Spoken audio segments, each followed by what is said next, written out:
প্রিয় দর্শকবৃন্দ, আসসালামু আলাইকুম। আমাদের দেশে অনেকেই বিভিন্ন ধরনের অপরাধ করার জন্য জনগণকে বা অন্যকে উস্কে দিয়ে থাকেন, প্ররোচনা দিয়ে থাকেন।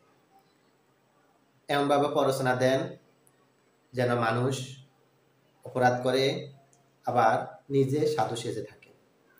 এইগুলো বেশিরভাগ হয় রাজনৈতিক ক্ষেত্রে। রাজনৈতিক নেতারা তার কর্মীদেরকে বা জনগণদেরকে বিভিন্নভাবে বিভিন্নভাবে অপরাধ করার জন্য উস্কে দিয়ে থাকেন বা প্ররোচনা দিয়ে থাকেন। এক্ষেত্রে যিনি প্ররোচনা দেন বা অপরাধ করতে যিনি উৎসাহিত করেন, তার কি শাস্তি হবে আজকে আমরা সে সম্পর্কে জানব। চলুন এর শাস্তি কি আমরা দেখে আসি। দণ্ডবিধি 1860-এর 109 ধারা অনুযায়ী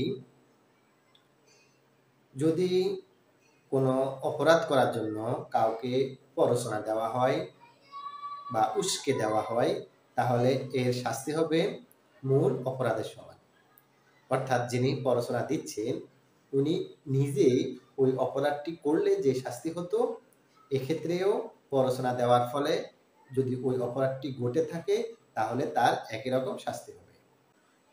তাই আসুন আমরা অন্যকে বিভিন্ন অপরাধজনক কাজ করতে প্ররোচনা বা সহযোগিতা বা সহায়তা বা উৎসাহ দেওয়া থেকে বিরত থাকি, শান্তি স্থাপন করি। ধন্যবাদ সবাইকে।